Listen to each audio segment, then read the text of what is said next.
So let me do a quick intro. So give me 1 second. So, Yeah. yo, what's up, everyone? And welcome back to another podcast. Today, I'm joined by another special guest, YouTuber Luke Bourne, Lbtv. Welcome, Hey, sir. Welcome to the podcast. So I this is wanted good. to... We're trying to get you This on is, for a little while. We've had a bit technical technical difficulties. mate, I am like that in every video. I tell you what, my stutter is getting worse in every single video. Just so you know. But I'm glad we finally managed to make it happen, dude. So for everybody out there that may have no idea who you are, please will you introduce yourself? So, guys, my name is Luke. I'm 23 years old. I am a YouTuber based down south. So, a lot of YouTubers are mainly up country, away from me. So, I never really get a chance to meet people like Adam, and Lee, and Ricky, and all the other YouTubers. But hopefully, that's changing as of next weekend. But yeah, I make automotive content, same as Adam here. And basically, my journey at the minute is that I've got a run-up Clio RS200. I'm going to be turning into like a full-blown track car. I'm going to be competing with next year. But apart from that, we'll just let the conversation flow and we'll get into things as we go along. Yeah, sounds cool, man. It sounds cool. So the Clio is definitely going to be a bit of the topic of conversation today. It's very interesting Yeah. to what doing. It's almost inspiring, and it's nice to see someone, especially as young as you. How old are you? So, I'm 23 years old. 23 years old, and you're really putting yourself out there with this race build thing. I really like it. I think it's a really cool, unique kind of like build to be doing. The only other guy I knew who was doing it on YouTube was my friend Danny. And the minute he's deactivated all of his socials. So it kind of means that you're the only UK YouTuber that I know of in our little collective as such that is doing it. I think it's really, really cool. But first off, before we jump into that, will you tell us a bit more about who you are? Like, who are you? So don't go too much into the Clio stuff, but tell us a bit of your past, what my background. Into it all. So basically, I'll get into like right before I even on YouTube. To be fair, like just growing up, I was like born in Exeter, so a lot of my family and that are from up around country, around the Kent area. I've got a load of family down the south and like really like south in Cornwall, like down in like Weybridge areas and stuff like that. But I grew up really never. My aim wasn't to be like a YouTuber or anything. I mean, I went to school, college, and I did sport and everything. I wanted to be like a PE teacher, and it's such a strange story as to how I have got to where I am today. Because once I got out of being not wanting to be a teacher anymore, I did then want to go into the army, and then basically I went to the army. I got actually wait, stop for a sec. What did you want to be a teacher like doing? What? So like, obviously like teaching sport, sport, like a teacher at school, just teaching sport for like, pupils and things like that. It was like basic PE teacher or anything like that. Cool. There wasn't a specific, topic of sport that I wanted to get into. As I was keen for everything. I was always very active from a really young age. So really cool. Yeah, but and then things starting to get. This is where it all changed dramatically throughout my life. This changed my life forever. I don't know if a lot of people watching know about this about me. But obviously, I went to go into the army when I was about 19, 20 years old. And I was in a medical room probably for about 8 hours. And now the reason being is that when I was in the medical room, they discovered that I had heart disease. They found out I have heart disease. So I got diagnosed at like the age of 20 with heart disease, which mentally it like really messed with me growing up and things like that. But obviously, I decided that I couldn't go in the army now. I've got this condition called hypertrophic cardiomyopathy. So it's basically like a thickening of the walls in my heart. It can progressively get worse, but at the minute it's okay. It's quite stable, so it's all good. But and then things kind of. And are you able to medicate that? Is that like something that? Well, it's incurable. It's never going to be curable because it's like hereditary in a way. Like they found out after I had my results and stuff done. They tested people in my family just to, see if anyone else had it. My mum's actually got it, but she never knew throughout her whole life. Like you would never even know. Like someone could just drop dead one day. Like you could just drop dead. The only reason I found out was because I went for an actual medical, and then they found it out. So yeah, it's pretty mental stuff. And I always say out there, if there's people that want to get themselves tested for anything, go ahead and do it, because you never know if you have got something. You always want to go out and know. Like after learning all that, mate, I went through such a tough time with anxiety and shit. Like it was mental. I can imagine, dude. That's a lot to take on so young. Anyway, carry on. Sorry for interrupting, but I want to be able to touch on those subjects as and when you're bringing them up, because they're interesting. It's interesting to me as well. Yeah, it's obviously like a lot of people don't really know about my real life like that. I mean, I've done a few videos in the past about me talking about it and me going for scans and catch ups and stuff like that. And then, so yeah, obviously after I found that out, I kind of wanted to take a different direction in life, and I had to look for something different. So I've always been into cars, and that's when I started basically working for like a tire company called ATS. I was like, look, I want to get into like, you know, hands-on, having a go with cars myself, and, you know, going to ATS to learn everything I can really. And then within that period, just before that, well, I think it was like a year before that actually, I started my YouTube channel, but it was never really anything I'm at now because I wasn't too into it. So I just started making random vlogs, you know, like your 5-minute vlogs, just like, you know, reviewing some car products I had and just doing bits on like my Mark 6 Fiesta ST I had at the time and stuff. And as I progressed on and learned about obviously, you know, cars and that a lot, I took to YouTube a lot more. I was getting out of work most evenings and I was like, look, I need to film, I need to get things done. And ever since then, I've just been flat out trying to make YouTube videos and to make some content and to be able to be where I'm at now. So is YouTube's not your full time, is it? I thought you were a car dealer as well, right? Yes. So I actually do now work with my best mate, Chris, who owns Global Motors, and we specialise in selling modified and performance cars. When you come down next week, I'll show you around and you can have a good look around and things like that. Yeah, cool. And yeah, I mean, a lot of people say like, look, it will never work working together with your best friend because you're always around each other, you're going to hate each other and stuff. But no, we got on really well. We have the same passion, we have the same vision and image for what we want to go for and that. So cool, yeah, man. it's good. Cool, man. Well, you touched on one of your cars there, but give us your rundown of your car history. What did you start with and up to what you got now? Well, I tell you what, I think it was like a Y-Reg 1.25 Fiesta Freestar I started off with.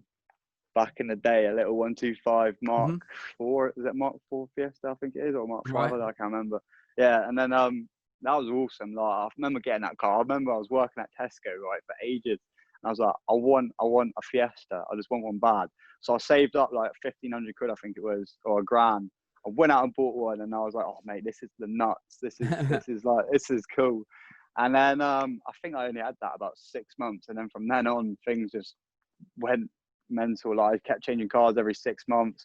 And mate, I'll tell you what, I had one mess up with insurance. I was so stupid when I was younger, right? I didn't realize that every time you get a new car, that you can just change the car on the policy. I thought you had to take out a new car insurance policy every time. So I never had any years, no claims. So I had to keep changing. No. Mate, it was honestly, it was unbelievable. And then after that, I just went up to like a few. I think an EP2 that looked like an EP3, so it was like a full-blown EP2 that was converted to like look like an EP3. That was my first time.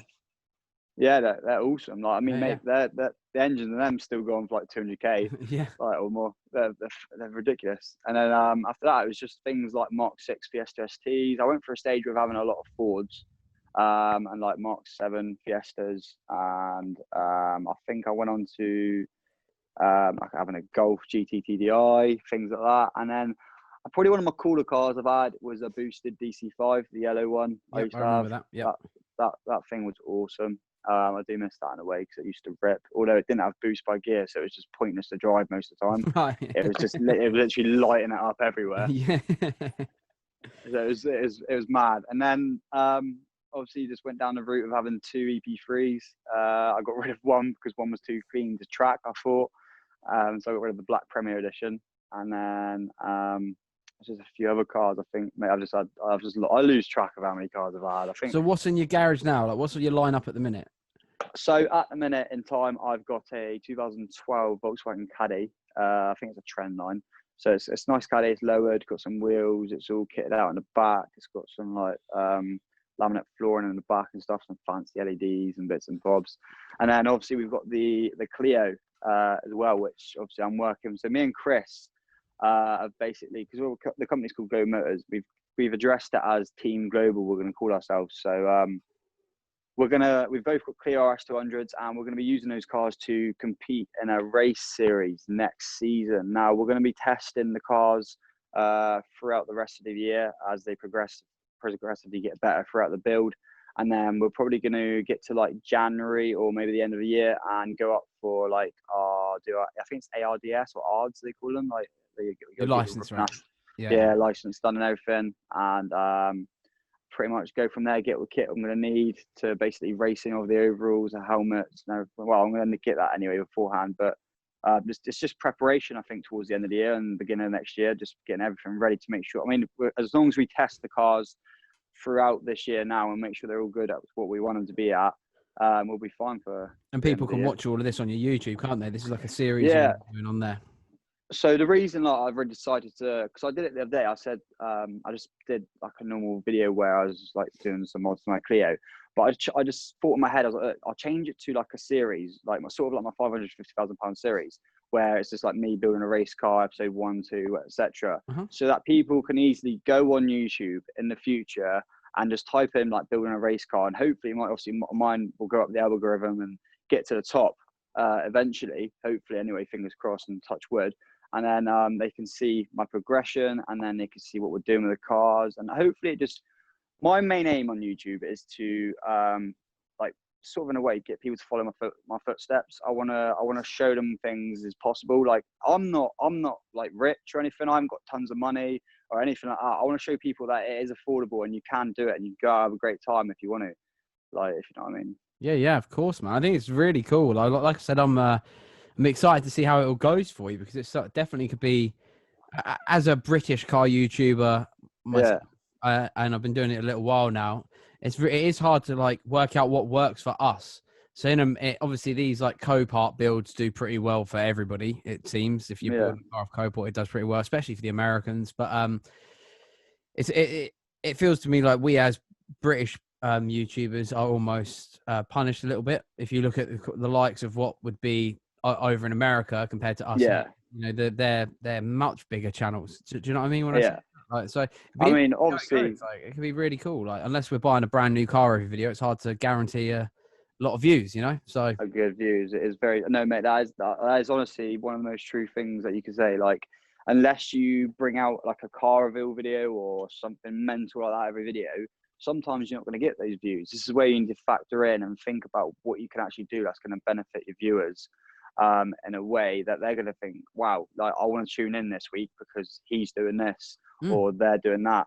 It's like Matt Armstrong that we know about. He's shot up from like 4K subs to like well over 100K now because he's doing this thing with his obviously rebuilds, his builds, right? that. Yeah, his rebuilds. So like he's got his niche and he's doing great from it. So obviously congrats to Matt. Yeah, it's awesome to see. It's awesome. It's genuinely like I don't know whether you're similar to me, but when I see somebody like him that's kind of come out of nowhere and instantly he's doing well, I don't get jealous. I'm like, man, I'm stoked that dude's doing well for himself on here, because that's the goal, isn't it? Really, for me, like for you, like you want to be able to do well on YouTube, but it also gives me hope. I'm like, well, his channel's managed to take off. He's found what he's good at. I've still got to find out where I fit. I don't know if that feels like similar to you, but no, yeah, mate. Honestly, when I spoke to Matt, and Matt's a sound guy anyway, he hasn't let his ego get over his head. He's not like, you know, he's still speaking to me like normally, like he was before when he was on 4K. And the way he speaks to me, and when I look at his videos, I just look at it as a motivational boost for me, because you're just there like, yeah, right, I'm at a stage now, I'm on 22K. This guy's just randomly shot up. But if I take some ideas from what he's doing and put them into my own sort of thing, like I could then eventually, something like that could happen, because anything could happen. Like me and you, we could bring out a video or a series one day where it just takes off, and then that would be it. It's just have to wait and see what happens, man. Obviously, it's I've not spoke to him yet. I've not had any communication with him yet. But I've watched his videos. I think they're cool, man. You know, they're always up on my recommended things. So YouTube must like him, you know. So it's good to see it. It's good to see it going down for him, man. So out of all your cars you've had, what's been your favorite so far? I think I'll put it into like two different categories, because I get in stages where I like having like a B-road basher or a good drivable car. And then I also like getting stages where I like to be, you know, comfortable in a new modern car and be able to go fast in a straight line. So when it comes down to cars like that, more like modern cars and me wanting to go fast in a straight line, my 135i was awesome. Like it was an all-round good package. I really liked it. The color was amazing. The car drove absolutely spot on, and it was my first ever rear-wheel drive car, believe it or not. Wow, okay, and cool.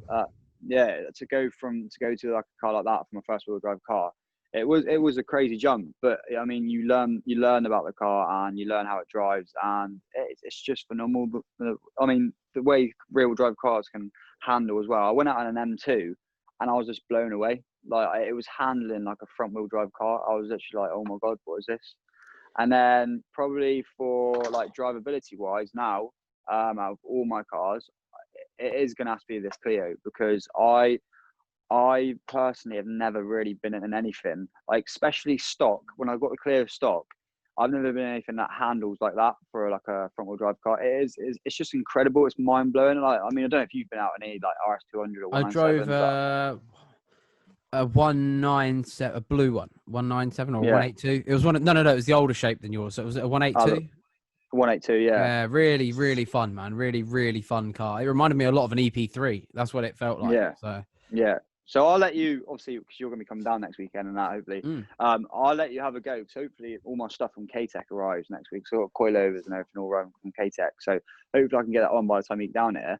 And then I'll let you have a go in the RS200, because, mate, it's a mind-blowing car for, like, how sticky they are on the road, cool, and everything, man, as well. Yeah, I look forward to that. Yeah, for sure. For sure. So you are relatively young.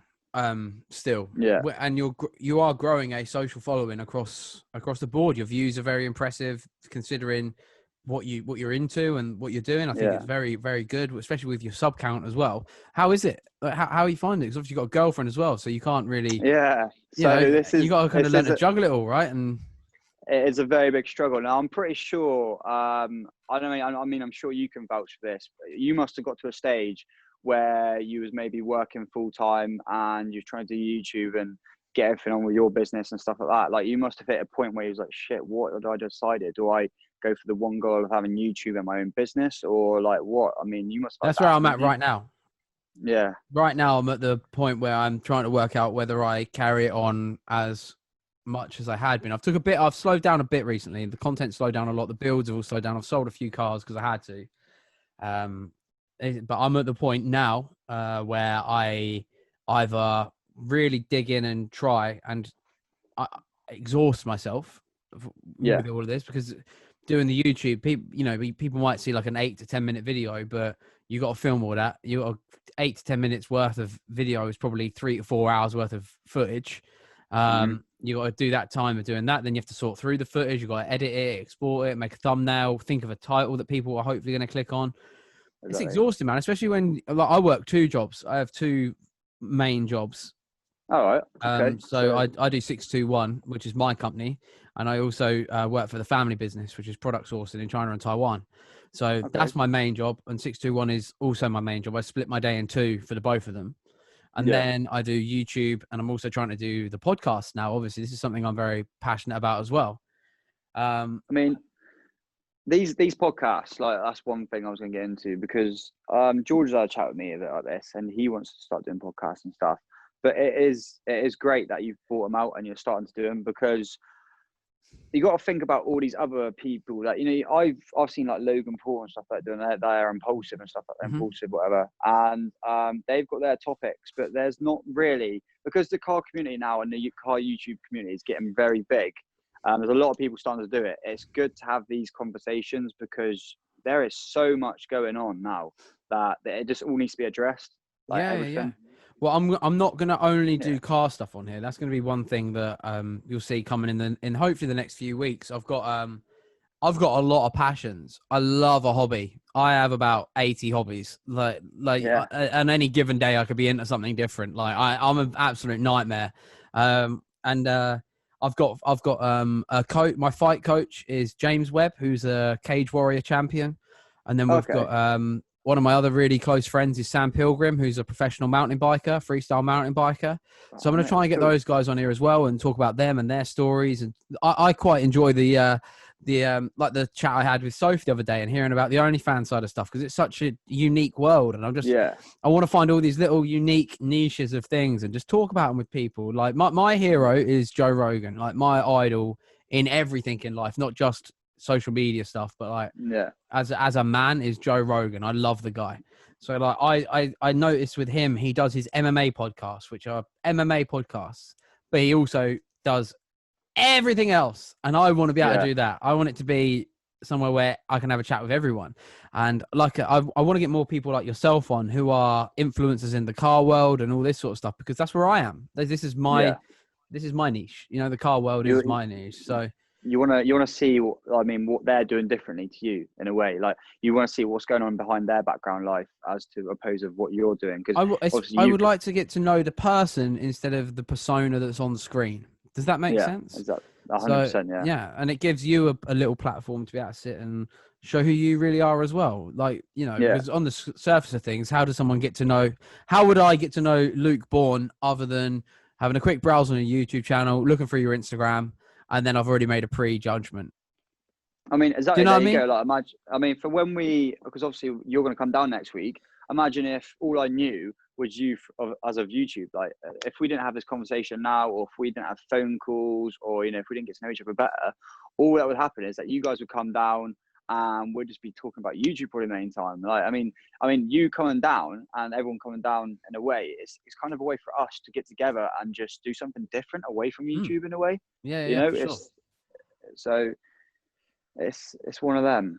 Yeah, for sure. So with your, how is it for yourself having a following at 23? Like, because obviously you must go to car meets and just people must recognize you, and want to talk to you. I have it's more of in my local area, people know me, but I've been up places and people have recognized me. And it's cool. Like I don't look at it in a way. If someone recognizes me, I'll be wanting to interact straight away. Yeah, I will try to interact unless they're, ages away and I can't actually get to them and stuff like that. And it's good. I try to, obviously me being young and growing up with a lot of social media, it is kind of like George said, it is difficult for me to get off my phone, and it's really annoying because I'm probably missing out on so many things that I actually want to do just because I'm so worried about looking at a like or like a message or something. But in my head I need to realize that look, that message and that like is still going to be there tomorrow morning when I wake up.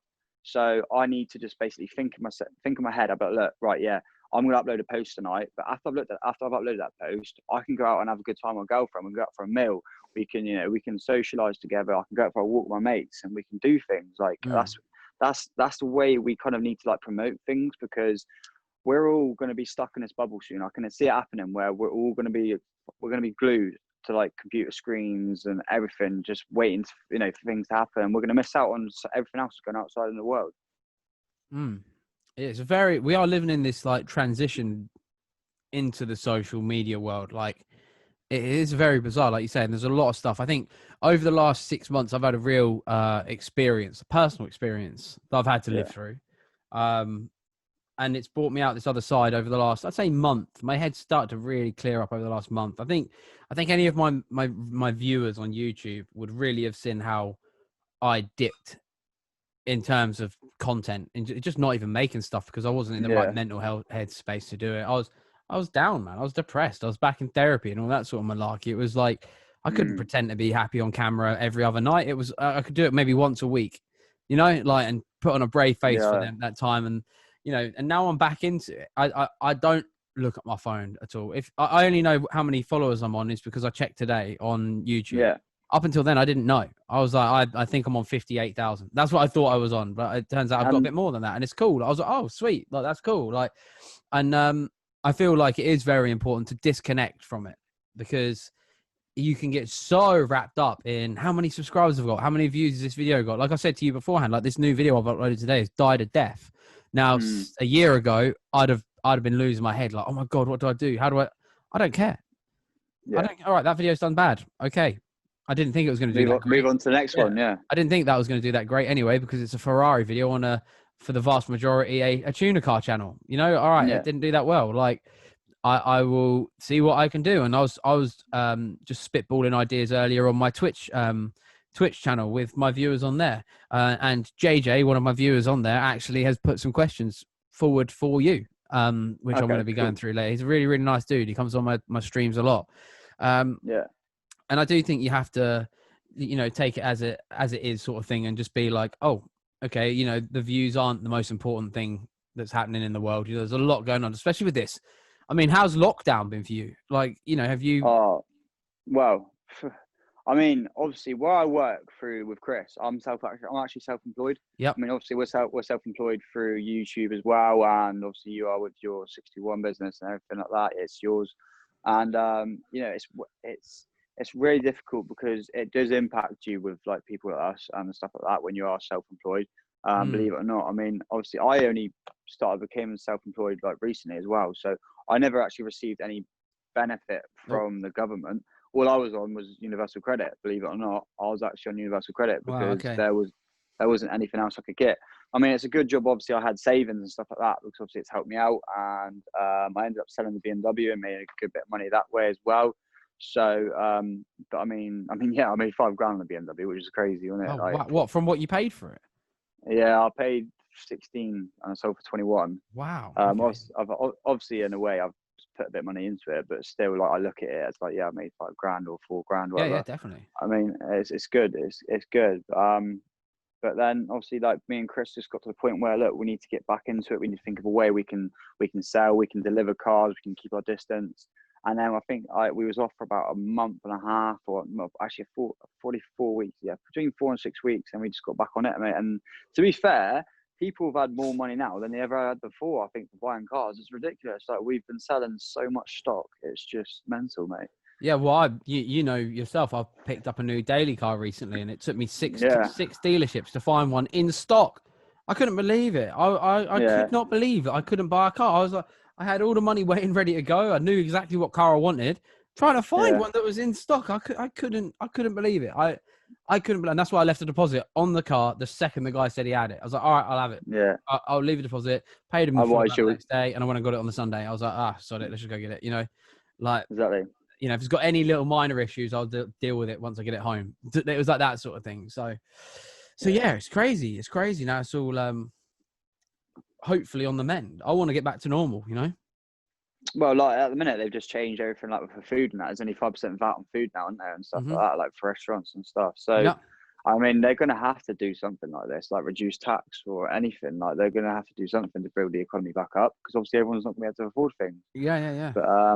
But you know, we just have to get on with it and see how it goes. I think, you know, we're all going to be, it's just staying positive mentally. Like you're going to lose. I always say that to myself. As soon as I found out about my condition, I was like, if I ever think about myself or whatever I do, if I think about it in a negative way, I'm never going to wake up the next day and be like, oh, I need to get this done, I need to get that done. I'll just turn out to work like a normal day without any positivity. I'll have a shit day and nothing will get done. Like you need to just, we all need to bounce back from this 100%. Definitely. Like, I think us Brits are strong though. I think we will. I think we're a resilient bunch, even though we've got a few absolute nuggets in it as well. But I think golden nuggets. Yeah, I think for the most part, I think we're going to be fine. It's just getting through this shit bit. So once the good times roll again, we can all really enjoy them. Well, mate, yourself is a great example. Like when you were saying about when you hit a really hard point and you've like if you go back to the point where you was doing video, like your channel went big and your views were coming in mental and stuff like that. If you went back to then, you wouldn't be doing like podcasts like you are now, would you? Because you're probably so like when you was like, you know, when you was making videos and they were getting tons of views and stuff like that, and your channel was like literally going. I've never really been in that position. Well, I had one really, really good month. And that was when I did in 2017. That's when my channel went from being what I'd class as a small channel to being in the bracket it is now, which is like slightly above small, I'd say. You know, it's not a small channel, but it's also not a big channel. It was when I went to Japan and did like a vlog series on a GoPro.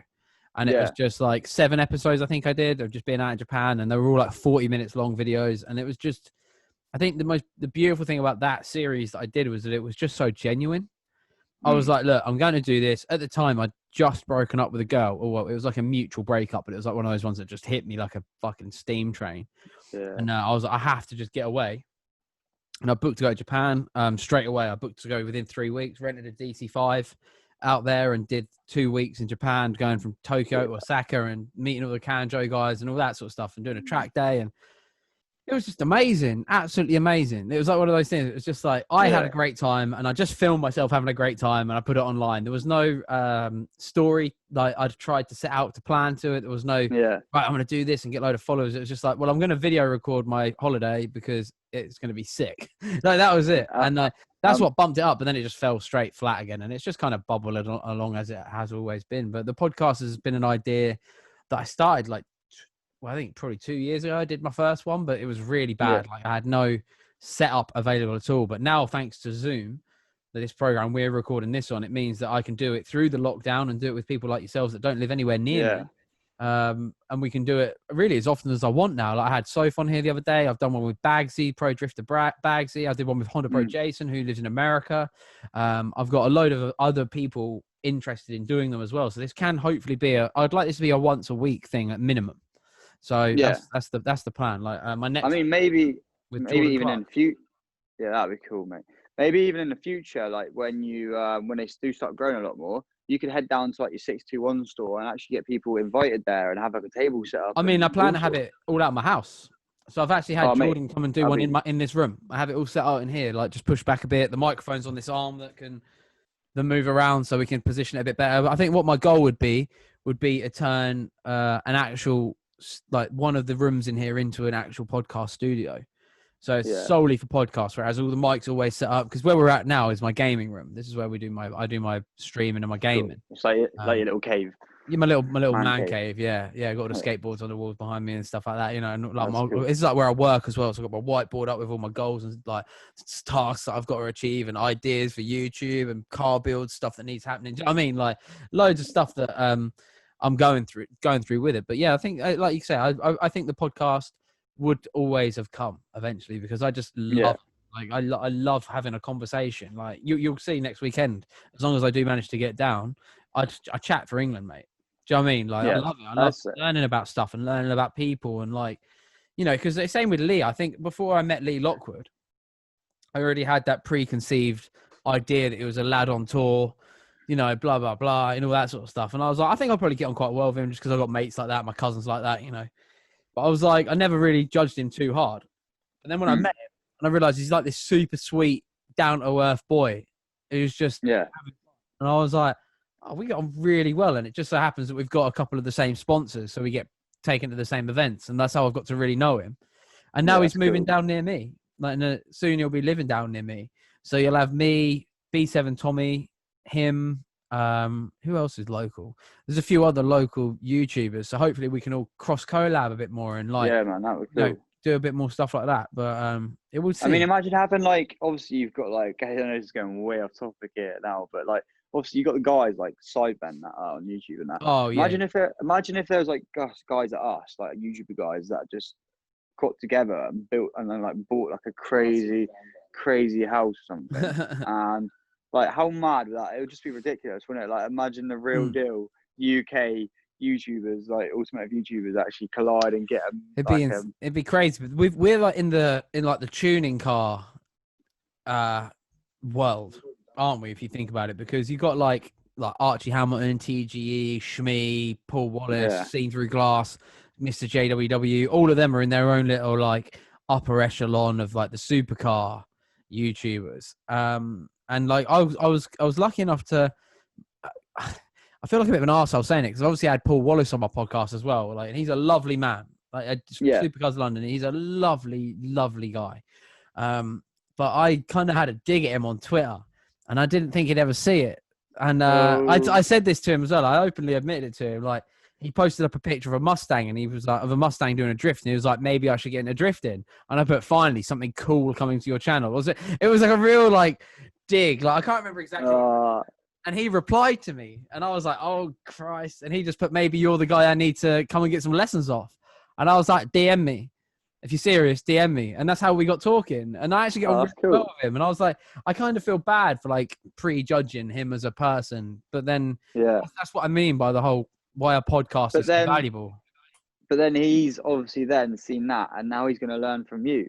Like, if he's you know, come to learn from you, like this happens quite a lot. I've seen it happen a lot where you're like, I guess in a way you're kind of idolize someone. You're like, look at them as a, you know, like a somewhere you want to be at. You know, you want to be up to their level. Of course. But then there's always going to be something that you have that they don't have. That there's going to be some sort of information, or you know, there's going to be something you're going to be beneficial for them. You know what I mean? Well, what I learned when I was on 8,000 subscribers, and I met a guy that worked on a YouTube channel that had 170,000. And he was, I didn't realize at the time, but him and the guy whose channel it was had a bit of a beef. and I didn't realize there was a bit of like animosity between them. And he goes to me, "Oh yeah, it's a shame I can't get the YouTuber to do a collab with you, but he just doesn't see the value in it. But I'm trying to say to him, you've got 8,000 subscribers that he doesn't have yet. You know, these are 8,000 fresh eyes." And at the time, it was all like, I was like, oh, well, you know, I'm a nobody. Why would he want to collab with me? It turns out we then met, like me and that YouTuber met by accident at a garage once. Right. And we clicked. Like on a friend level, we just clicked, and then we do collabs all the time together occasionally. It's pretty obvious to work out who it is, but I don't want to say because I don't want to drop any friendships in it. But like, and it was so cool because I was like, he even said like, I don't know why the guy would have thought I'd never collab with you. Like, I think you're cool as fuck. Do you know what I mean? He was like, I want to collab all the time. Like, and it was sound, and like we still get on really well now. Do you know what I mean? And it's like, you know, I think the subscriber count. I don't even look at my subs anymore. I look at, for me, the only things I look at is my watch time, because obviously I want to see how long people are watching for. And I also want to see the views. Obviously, the views are what are important to me. So like I said, when I see a video does bad, I look and I go, oh, that's a bit shit. Oh, well, let's try. What do I need to do to get the views in? Let's look at what's worked. Unfortunately, what's mainly worked for me is doing car reviews, which I don't want to do on this channel. On my Adam Ivell main channel, I want to do my builds and drift days and track days, and all right, if they get lesser views, so be it. But I've got a review channel now that I'm just going to upload reviews to. But it means I don't have to be as personal on them. You know what I mean? Like I can just be, here is the car I am reviewing today, you know, and that sort of thing. So it swings and roundabouts with YouTube, really. I mean, the way I've gotten to more into watching like you as I've like grown as a YouTuber. I still think now, like you are that guy who's, you know, he's just real talk. You know, he's down to earth. I believe you're the type of guy that no matter what subscriber rank you was at or wherever you was in this point of time of life, you would still be speaking to me in the same sort of way, and everyone else. Absolutely. You know, you've like, real talk. I mean, you've got like a good thing going on. You're there, down to earth. You've got your dog in most of your videos. It's cool to see your Dalmatian videos. You just come up to this unit, like you come up to this unit where you just open it up and you've got a fucking sick EG in there. You know, you've got these cool cars, right? And everyone's just here. You've got the BMW and everything like that. You've got a good variation, and the way you do things is completely different. Like, yeah, you go up to Archie Hamilton and you watch a channel or something, or TGE. I don't watch Archie Hamilton. Well, yeah, like I wouldn't watch that shit. Yeah, TGE I can bear. Yeah, you go watch your videos and you know what's going to come. You know it's going to be a brand new car because he's never going to come out with something that's like, you know, like a creative. he's never going to come out with anything creative. I think that's like that. It'll come out with the latest car, and the people that are watching it are going to be the people that are going to be like, oh my shit, it's the fucking latest Ferrari and stuff like that. But then you get people like me and yourself and Lee and that who will understand what you're actually doing and what you're creating, because we know what it is. Like, we know what you're doing with those cars. We know what you're going to turn it into. Like, DMO is a great example at the minute. He's gone fucking off the rails, man. He's literally like, hey, that guy, I don't even know. Like, his fucking DMs, everything that's going on with him, it must be just unbearable, mate. Like, the amount of shit he's got going on. But the thing he's doing, he's just reckless. He's just like, that's what people love about him. He's just, you know, he's a wild boy. He's a wild boy, yeah. He's a wild boy, mate. DMO's a fucking wild boy. He is, mate. He's incredible at what he does. He's got the crazy following that everyone just loves him because of his positivity. His energy is just there. And like with you, man, you're just like, I come and watch your videos, and I'm just like, fucking. You know, it's nice to go watch like DMO and stuff like that, but then when you want to come down to like a real video where shit is like proper real, like you go in, you're always honest, you're always, you know, telling people about this and that, and it's good to come out of like a video like that and come and watch yours, because it's just like, it puts me back to like fucking earth a bit, mate. I'm a bit here like. Well, I really appreciate the kind words, man. I didn't just have you on here to tell me how great I am, but I do appreciate I do appreciate you saying it. It does mean a lot, man. Honestly, like I do think your race series with this Clio is gonna change what you do. I think you're gonna I think you could win with that, and I hope you stick it out. I think it's one of those things that you know, I really hope you follow it through and it goes well for you, man, because I think it could be a really cool thing. The thing that people are going to see on my channel that I think you're going to probably enjoy once I do eventually drop it. I'm being a bit slow with it at the minute because I'm waiting on parts, mate. Like I ordered some stuff 3 weeks ago and it still hasn't arrived. And like, that's what I'm waiting on because to create what I'm building, I'm basically doing a Honda Civic Ute. Like I'm making a pickup truck out of a Honda Civic. And Mate, we've already we've already got like the roof all cut off and like I've got it all lined up how I want it. I've got all like the bedding stuff to put in, like because I'm going to do it out of pallets and stuff like that to try and like really create like a beautiful looking thing. Like, yeah, and like we're doing all of that. I find stuff like that that's so cool. Like literally, mate, honestly, because I'm down here in Cornwall and like you see all these like, you know, people out in transporters and caddy builds and stuff like that going down by the beach and that. If you had a fucking Civic pickup, mate, that would be, if you came down here and you were chilling on the back of the beach with a Rona in your hand or something like that, mate, that's just so cool, that is. So we're cracking on with it, man. Like I don't know what to do engine wise at the minute. I put a 1.4 in it, but the wiring loom doesn't mate up to the ECU with the interior loom, so I'm struggling with that. We can get it to fire but not spark. Like, we can get it to tick over, like, but it won't spark. And I accidentally shut the bonnet on it the other day and it's not got a cord to unlock it, so I've got to work out how to do that. I have no idea what I'm doing with it though. Like I've never ever built a bed for a pickup truck. I've never done body work on a car. I've got a welder. I've done the welding course, so I've got a basic understanding of it. But to me, that's the sort of thing that I was just like, right, what do I really want to use YouTube for? Because with all due respect, I understand how some of these rich boy YouTubers do it, where they launch a new car every week, and that's by just not owning the car but lying about it. I like to think that I've got more integrity than that, and I don't want to go down that route. Although I have definitely got like yourself now, especially now working at a dealership, you could pretend to own a new car every week. Oh yeah, 100%. You know that, and I could too with the people that I know, with the dealerships I know. They'd happily lend me a car, do them a shout out. I could do every 2 weeks. I've bought a new car, launching my. I don't want to do that. I'd rather go right. I'll sacrifice some of the instant views and try and build an audience. You know, an actual audience. I mean, come back. That's why I got rid of the 135i. I was like, look, I could be at a dealership where I work now. I could build up. I could go through the cars because I was going to get an M2 next after the 135i. And I was like, look, I could be like this, but I don't want to be, I was like saying in my videos, I just don't want to be that YouTuber where they're all doing that already, where they're just bringing out new cars or like that all the time. I want to go back to something more affordable for my viewers that they can watch and go and build themselves and do themselves. Like when I had my Mini and I started doing my Mini videos like that, they started picking up on views so much just because people were loving them.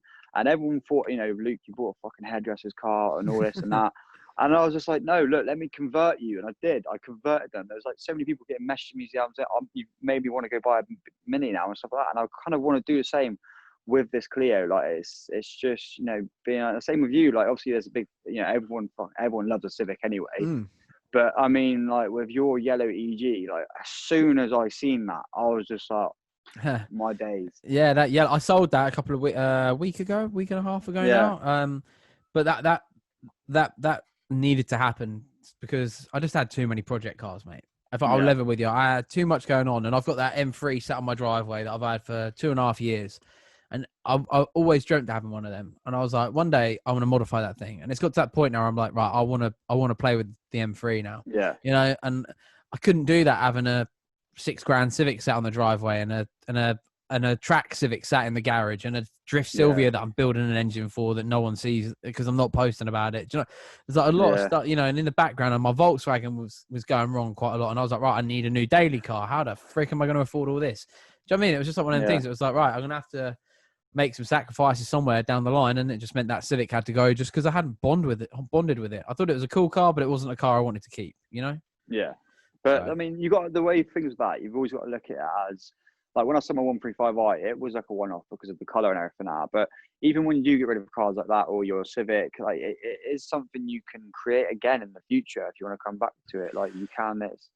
I think next time round I probably won't do a Honda because I've got the EG6, my red one, my track car, which I will be out on tracking soon. We're gonna get it MOT'd soon. It's like that's like my baby, man. And I realised by buying that yellow one, I'd always dreamt of having a yellow EG6. It'd always been like a dream. Like when I was like 16, I saw one in off Max Power magazine. I was like, I'm gonna have a yellow EG6 one day.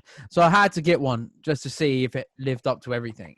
And then when I got it, I was like, I think my red one's better. And I was like, oh, well, at least I've tried it. You know, we can move it on now. It wasn't as mint as I hoped. You know, the guy that bought it off me is really happy with it. both of us were happy. I got the money I wanted for it, and he got what he needed. Wanted. You know, like, so I feel like that was the right thing to do. Yeah. So you've obviously been doing the YouTube quite a while. What, like 3 or 4 years you've been doing? I think it's like, but I think it's about 3 years now. And like, believe it or not, like, I'll ask you the question. Like, what do you like throughout my whole like YouTube career so far that I've been doing? What do you think I've used to, like, you know, record and edit on and create? I'm gonna guess by you asking me that you're gonna tell me you film on your phone. Yeah, like from nothing. I've maybe once I've used like George's camera to make one cinematic, but throughout my whole YouTube video, every video, I've always used my phone. Like, it's, and in a way, I do want to upgrade to a camera now. I do want to get a camera because I get at that stage where I can see the differences. Yeah. And 100%. But in another way, I'm kind of like, look, I want to keep going, maybe even to like 50K, like doing a phone app, because I kind of want to, you know, create a video one day where I can show people that whatever you have inside your pocket, you can just whip out and, you know, you can be a creator yourself. Yeah, definitely. And it's a lot of fun. The YouTube world is a lot of fun. I did a video the other day with a small YouTuber, and I hope he's not a small YouTuber for long, because I really like him. He's called Jay. Yeah. I want to say his channel 100% right. I think it's called Jay Did This. Let me just double check. I don't know if it's Jay Does This or Jay Did This. Yeah, Jay Did This is his channel name, and he's on 1,750 subscribers. And he does MX5 stuff mainly, but he did a Q&A versus like me and not a Q&A, like what the fuck is it? A quiz with me and Jamie FYD.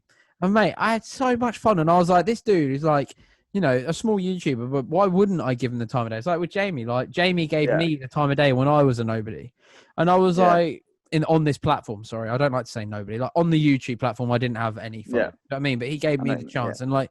And this is why, like, I'd hate it, like, because I've tried to like get big YouTubers to collab with me before, and they've laughed me off. And then out of nowhere, I get to do a collab with one of the biggest car YouTubers in the world, in Adam LZ. And it was crazy, like, well, he gave me his time of day, so how dare I not give somebody my time? You know what I mean? Exactly. Like, that's so true. And then I always remember, though, the people that think they're bigger than, you know, than giving their time up. I'm like, well, we'll remember that when you're on your way down. Yeah, the ego gets over their head, and then they'll get to the point where their content just crashes, and you're still here really positive and growing, and you know they'll come back and ask you for advice, and it'll just be like, well, what's the point now? You was never there for me when I was down. Yeah, exactly. So, like, and I feel like we can all not all of us. I think people can let views and subscriber counts get to their heads. Because at the end of the day, we are all just dickheads filming what we're doing with cars. We're not special. None of us are. That's just a number for like an achievement you're doing. Like, yeah. I mean, my friend Sam Pilgrim, who is the mountain biker. Let me just get his channel up on my computer here just now. He is currently on 1.15 million subscribers. Yeah. And he is still the same lunatic he was when we were 18, 17, rolling around in our cars.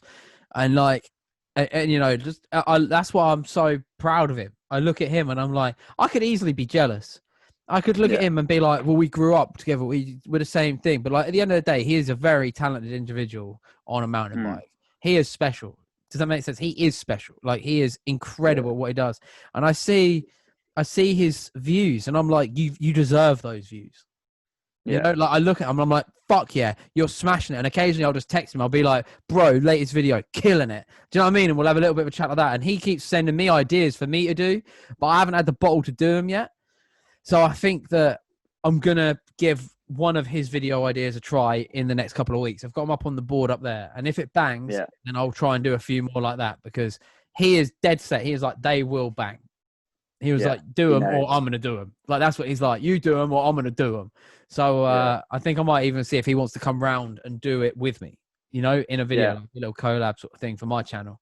But yeah, we'll see. That's a great idea. Like, that's so good that you guys have still got that great bond. Yeah, man. Like, well, we've been friends a long time, and we're the sort of people that won't see each other for 8 months, and then he'll just text me going, are we going out tonight then? And I'll be like, oh, fuck it. Yeah, all right. And I'll go get dressed up. He'll come round. We'll have a few drinks. Then we'll go out and do something. Do you know what I mean? And it'll be like, that's awesome. Yeah. Because I think there's no jealousy on either side.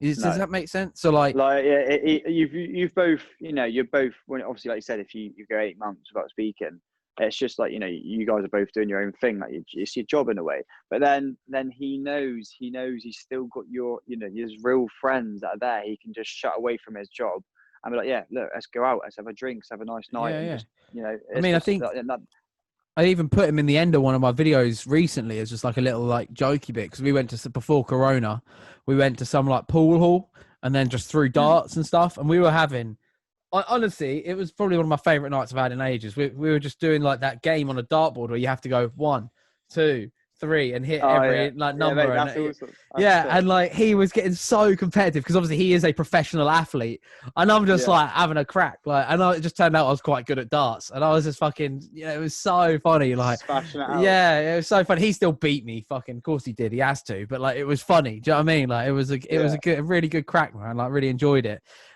With your YouTube career though, like I said, you've been doing it for like 3 years. Do you have a favorite moment or a favorite story so far that you've got from it or anything like that? I think I'd say yes, I do actually. I've always been like this. Like YouTuber, even earning from YouTube and stuff. I don't care. I've always said in my videos sometimes, like, look, I don't care about earning from YouTube and stuff like that. It's about the people I've met along the way. Like I have had I'm only at probably the beginning of my journey, I'm going to say, because I'm going to continue. I'm young. You absolutely are, mate. I truly believe that you're going to pop with this race car series as soon as you start racing and people can follow that. I think that'll be your big thing. And it's just meeting people who I've, meeting everyone I've met on the way. Like when I've seen Lee for the first time, and I spent 2 weeks with Lee. Like I went up there for a week, and then he came back down here for a week. So I was like, oh, it's so cool. Like we can both, do that and stuff like that. We met Soph and Taylor, all the people that we're meeting next weekend. And like next weekend now, when you guys are coming down, it's nice to meet you guys. But then also at the same time, it's going to be good because I want to bring you down. It's like, in a way, I am excited because it's good to bring you guys down because I'm going to meet you all. But then I also want to bring you into my life and get you involved with what I'm doing. Like I want to get us all to go out on like the speedboats and stuff like that. Yeah. Like do some flipping and stuff, and go out and just do whatever, have a good few drinks together. It is not like that is my main. That's one thing I do really love throughout YouTube. It is the people you meet and who you get on with. Like if they're even if we wasn't earning money from YouTube, I would still be doing it. I don't know about you, but I'm not earning money. Yeah, I am not earning money from YouTube at all. Yeah, it's right. It's mainly sponsors and that really you get main money from now anyway. But it's just, meeting the people, meeting the companies that you can work with, just building relationships is the main thing. Like that's worth more to me than like earning like money through sponsors and stuff like that, because I've gained so much knowledge from people like Lee, now yourself, and all of that, from just being able to be here and speak to you guys. Like I probably wouldn't be at the point where I'm at now if I didn't have the positivity I've gained from everyone, because like I was in a shit place probably like ages ago when I found out when I felt what happened with my my condition and stuff like that. I was in a shit place, but then obviously I did start doing all this, and I've met amazing people on the way, and it's just kept me so positive throughout. I think it definitely, even though there is some big downs to YouTube, it definitely is an amazing platform, and it's great to. Yeah. What I really like about it that I've met is that everybody in the same sort of world that we're in. I haven't met one yet that's a dick.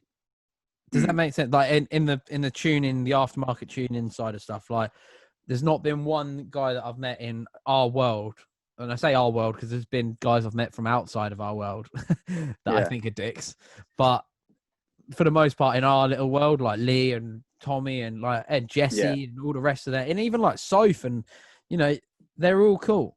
Everyone is sound, and everyone just wants to be a part of what everybody else is doing and having a laugh, and that's 100%. Cool. Like I definitely feel a little bit out of it because I feel older than all of you lot, because I'm 30. So I do feel like I'm like the granddad of the group a little bit. I'll tell you one thing actually, Adam. Most of my mates, believe it or not, are like way older than me. Like Chris is 25, George is 20, 28 now, 29. A lot of my friends are older than me, just because, in a way, I prefer it because, like, obviously they've matured a lot more, and you know they've got like businesses. they've matured more. They've got businesses, and you know I kind of wanted to get out of the headspace of being like, you know, when I was 20 years old, being around that, going out all the time, because I never felt like I was going to progress. So speaking to old people that have, you know, got more knowledge than me, because obviously they've lived longer and experience, and stuff like that. But it's nice for me to pick up on that, because like me speaking to you now, you being here, like, oh, I'm older than you, Luke, but mate, I really don't care. Like I'd rather you know, be friends with someone like yourself that is older and got the experience and stuff like that. Yeah, I think it's cool, man. I do think it's cool. So JJ from my Twitch streams, so I said on there earlier, I was just chilling on there earlier, and I said, I've got you on a podcast. That's when I texted you. I was like, fuck it, I'll try and get you on tonight. Why not? Let's get it done. Let's get this, because we've been toying about getting this, you know, things just haven't worked out. I was like, well, fuck it. After the Arsenal game tonight, which we won 2-1 against Liverpool, just putting that out there. Mate, I'm a Liverpool fan as well. You've already won the league though. You can take that. Sack that one off. Yeah, let us have that victory. I was like, oh fuck it, let's just get it on after football. You know, let's just get it done. So we've got it. He said, I've got some questions to put to Luke because he loves your content. So I was like, sweet. What are they? I'm always up for more questions on my notepad. Let me know. Yeah. So his first one is, what is the plans for the Clio after the races? Right. So for the plans, probably for the Clio after the races. Now, it's difficult to say about that yet, because obviously I don't know what could happen. I could have a really good season and things could take off for me, and I could maybe gain sponsorships and, you know, things that I could get into, like maybe a different racing team. God knows what could happen. Like, but my aim would be is to build a car like this, and, you know, hopefully get to the point where I can, you know, earn a fair amount of money from my job or whatever I'm doing, just to cover costs for the build. And then I want to be able to keep that car and then move on to something else. So maybe like sponsors can help me out and, you know, helping me out and buying another car that I can, you know, create for race series. But it would be nice for me because everyone knows I'm useless for keeping a bloody car. Like I have one for 6 months and it'll be gone. It'll be nice now to have this where, with the Clio, where I can just get it built, have a really good season, get some good sponsors, have a great time, create some great memories, to then keep that car and then just put my YouTube videos from the series like with it. In a way, I want to have it as like a bit of history, you know, like it would be nice to have there and just keep. I mean, it's just, like video service history in a way. Like George just said, it's that's what I want to do. That is like my aim after I finish racing with it. Yeah, that's cool. He's also asked, do you know, or have you got any hints to what your next car will be, or what do you want? I guess that could be taken two different ways. If you're going to be going into racing, it could be, what does your next race car be? And then obviously you have your van as your daily. Like, what would your dream daily be, I guess? Like, that's sort of kind of what I'm getting. That is difficult. Like my dream car has always been like, anyway, like full stop, my dream car is a 458. It's not a Supra, George. Fuck's sake. Is that a Supra? No, it's a 458 Italia. Like I've just grown up just loving them cars. But realistically, for a new car, if I was to get one again, if I was to go for like a 135i again, next car up would have to be an M2. I was just so mesmerised by one of them. But it's so difficult because like you get all these viewers that are just like, oh Luke, why have you got rid of the M135 and got a caddy in that now? And it's just like everyone thinks I've downgraded in a way, but I haven't. It's just that I'm going to have to put about 10-15 grand into this Clio to get it, you know, to be like a proper race car. Yep. So it just costs a lot of money, and like a lot of guys on YouTube that are watchers and stuff like that, they don't know what goes on behind closed doors. So I hope this video, this podcast can like actually give an insight as to obviously what goes on behind closed doors, because things do cost a lot of money. We do get busy. We can't always bash out content. We've got things going on in our real life, and that is the way it is, unfortunately. Like, I mean, we're always going to be at the end of the day, and we're always going to put a video out. It's just, it might just not always be at a regular basis, because some of us I'm sure you're the same. Like you said, we don't fully dedicate our lives to YouTube. We've got to, have that. We've got to be, we've got to be different sometimes. Yeah, I think it's very sensible to not completely dedicate your life to YouTube as well, because as such with things like a lot of the, I think the problem, not the problem, but it's a fact that a lot of the people that will only be watching me and you may not be watching real YouTube as well.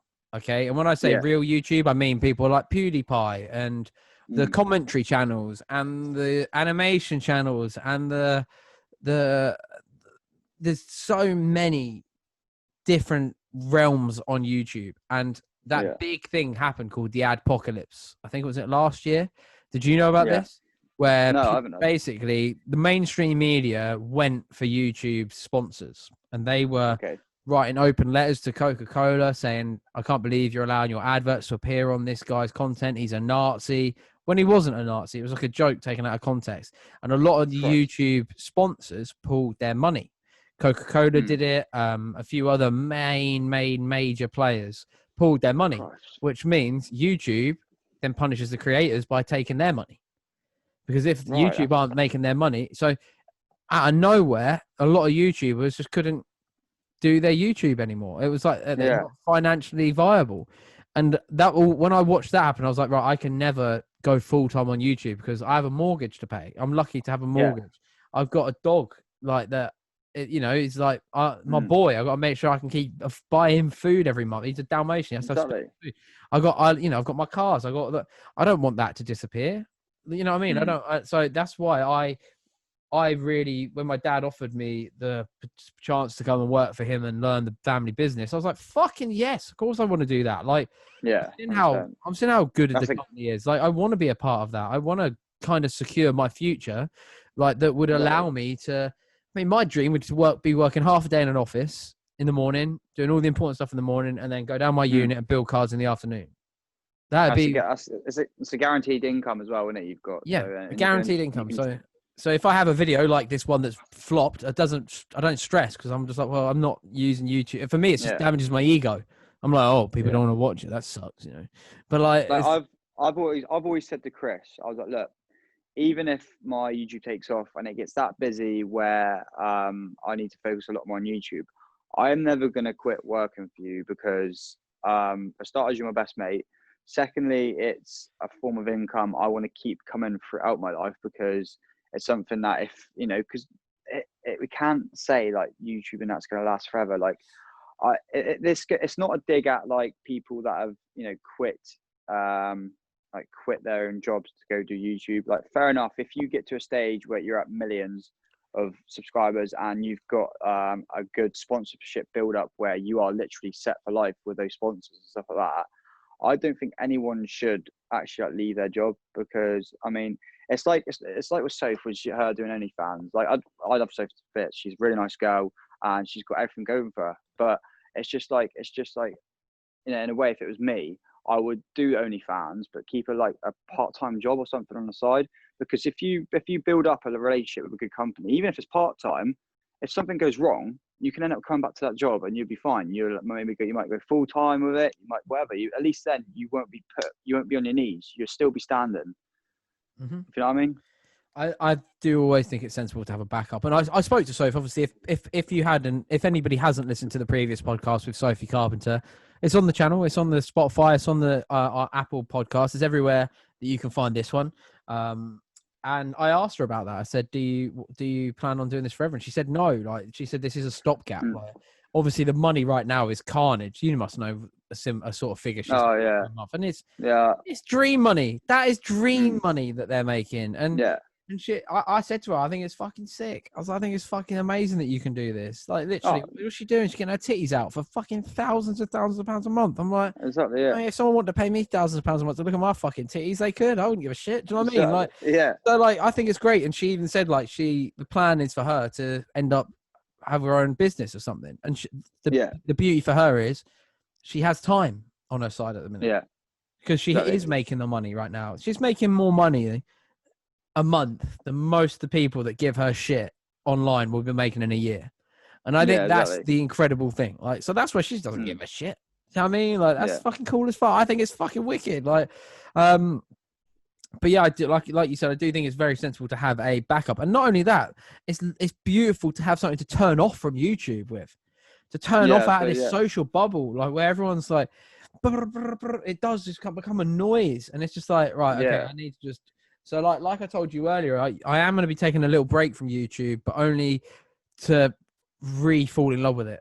So I can build a couple of series up doing the Ute and the BMW drift car. And then when the parts arrive for the M3, build that as a little thing on the side as well.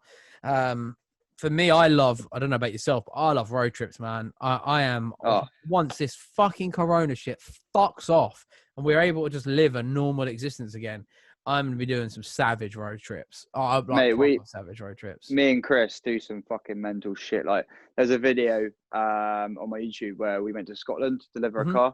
Like, we will literally, it'll be like the day before. What's that one called? Do you know what do you know what that video is called? Just so if anybody's listening, I think it was just like we travelled to Scotland. We travelled like... Yeah, we travelled to Scotland to deliver this car over 1,000 miles. Yeah. Yeah, so yeah, we did that within one day. So we left at 3 o'clock in the morning, right? It was fucking stupid. So if anyone's listening, don't try it because it fucked with my health for a good day or two. But we left at 3 o'clock in the morning, and then we travelled all day, all night until about 1 or 2 a.m. the next morning. So we was almost travelling for a good 24 hours, and I don't suggest doing it. Like, honestly. It was, mate, my body was just fucking dead. but it's just the experience. It was insane. Like, it was so good. We thought we was gonna get bored, but we was just having a sick time on the way. We just, we play stupid games. We'll be singing to shit the whole way up. We'll be doing all sorts of mad stuff. But like me and Chris, we're just so impulsive, and we just go out and do something. I like that. Like, I feel like you're probably the same like that. You just want to, you do. Yeah, I am. I went on, mate. I went on a fucking road trip with an ex-girlfriend to Scotland and back. We did 1,700 miles in 5 days, and we weren't even together anymore. And we were just like, she was like, "Do you want to go?" I was like, "Fuck it, why not? Why not?" Yeah. Story to tell, innit? I had a fucking wicked time. It was amazing. Yeah, exactly. It's amazing. We don't even talk that much anymore, and we're not in contact anymore or anything. And it's like I have them memories though.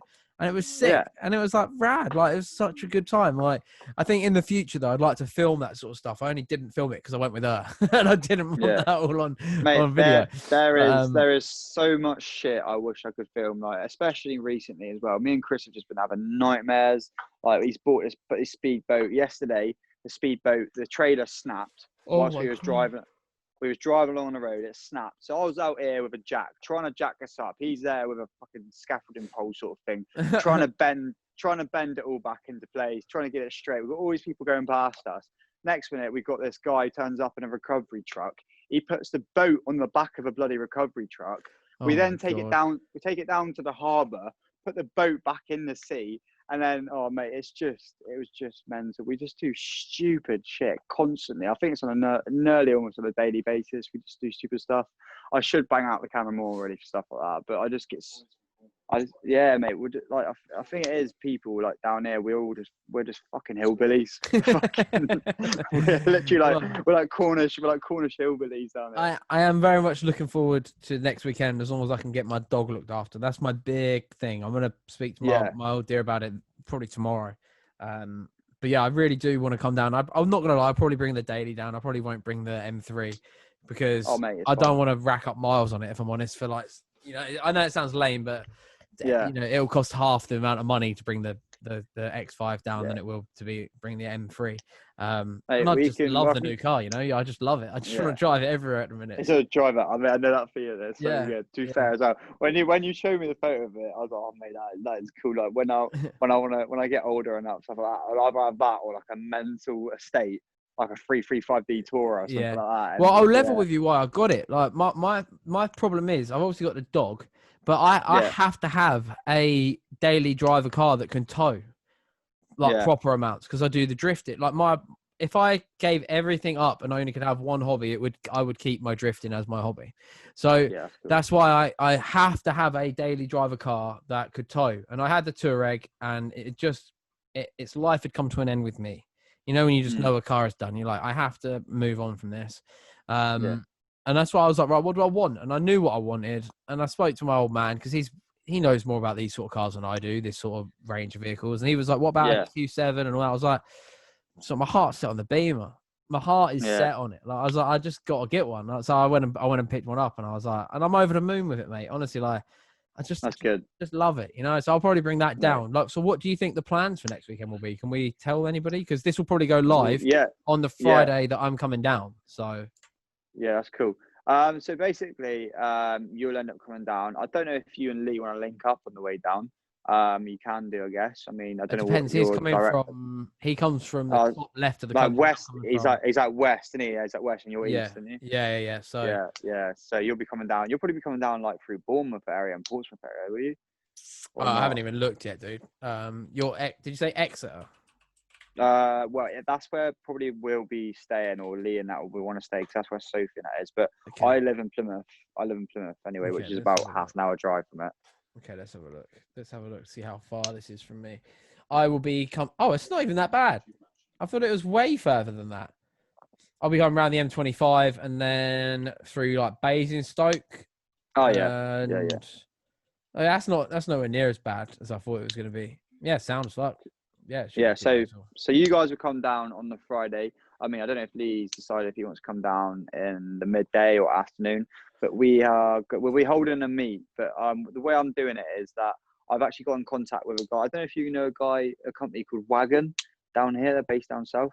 Yeah, he's a guy called Brad. Can you stop clicking the thing in your hand? I can hear it through my earphones. It's all right. It's just so everybody else will be able to hear it. He's got an AirPods thing that he's playing with.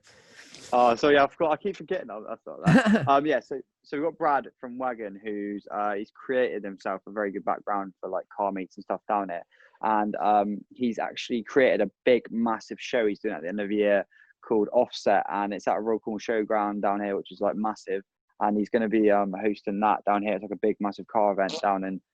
Did you just fart? That is revolting. Yeah, I could hear that too. Yeah, so we're gonna link up with him. He's gonna create like a banner for us as YouTubers for the Facebook event page. So and then it's gonna be happening at so it's in Newton Abbot, the area we're gonna be doing it in, but it's at it's in a Tesco car park. It may sound dodgy, but then it's like it is absolutely massive. It's got an underground car park, a car park on top. It's got outside car parks and stuff like that. So we've got that happening on a Friday night, and then Saturday daytime, I'm going to be working. So I mean, you're more than welcome to come with me Saturday and come down to our work, have a look at the vehicles, because we've got a few cool cars coming in. This Saturday we've got a VXR8, so the 6.2 litre V8. Oh, okay. Yeah, supercharged, so they're like, I don't know, 500 horsepower. Yeah, sick. Like they're really cool, rare cars. So we've got cars like that coming in. We always get like crazy modified stuff in. So you can come down and see what we get up to in a day, or you can go chill with Lee or do whatever. Yeah, we'll sort something out for sure. I mean, Soph and that will be around as well, won't they? So how far is that Connor guy that builds her cars in Exeter as well? Yeah. Oh, actually, saying that, I want to take you to Ben at Our Performance, who literally builds like crazy Honda builds. Is he the NSX guy? No, that's Motion Motorsport.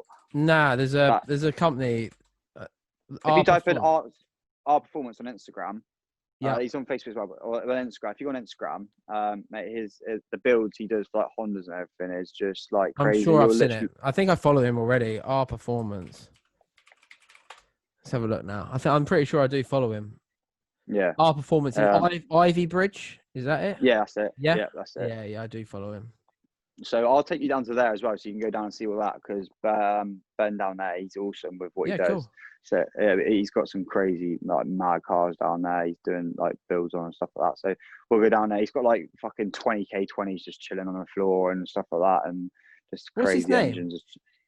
Ben Samphia. I do know Ben. Yeah, I've known him for years. He definitely will know who I am. Yeah. He'll definitely know who I am. Yeah. Yeah, that's fine. Yeah, so sweet. Have you actually been down? Have you been down? I've never been. Mate, I've only been down that end of the country. I went to Bude. Oh yeah. Oh mate, like 12 years ago. Literally, 13 years ago, I went to Bude, and I haven't been back since. So I'm looking forward to it. That's right. Yeah, that's cool. So so basically, then you could just come with me to work on Saturday, and then we can go down there and do some bits and see Ben and go check out some other cars. Because also there's a place called Engine Tuner, and mate, it's literally like fucking Fast and Furious in there. You go in, and they had like old Dodge Vipers in there the other day. They have like Firebirds and shit like that. They have like pretty cool cars down there, and they have a Subaru specialist. They've got a dyno down there. They're always doing dyno days on the Saturdays. Every Saturday they pretty much do a dyno day.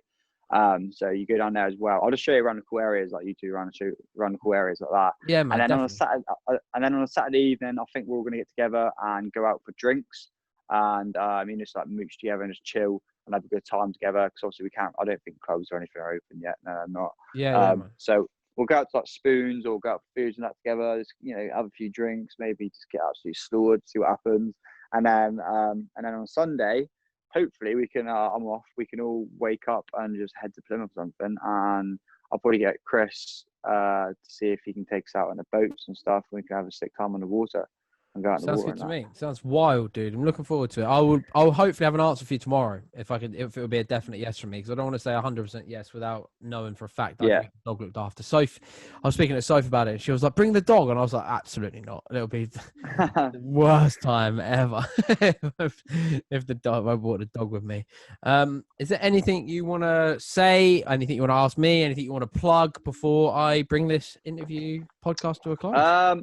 I would like to obviously just plug out obviously where I work, which is Go Motors. I mean, because obviously throughout this race series and that I'm doing, they're a big part of what we are and everything like that. So if everyone listening can go check us out.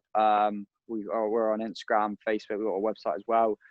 Just help us out. I mean a lot to Chris as well, because obviously he's 25 and he's got this business that's doing really well. So for him to be 25 years old and he's doing that, and for me to be working with him and that, it's awesome. So yeah, go check us out on that.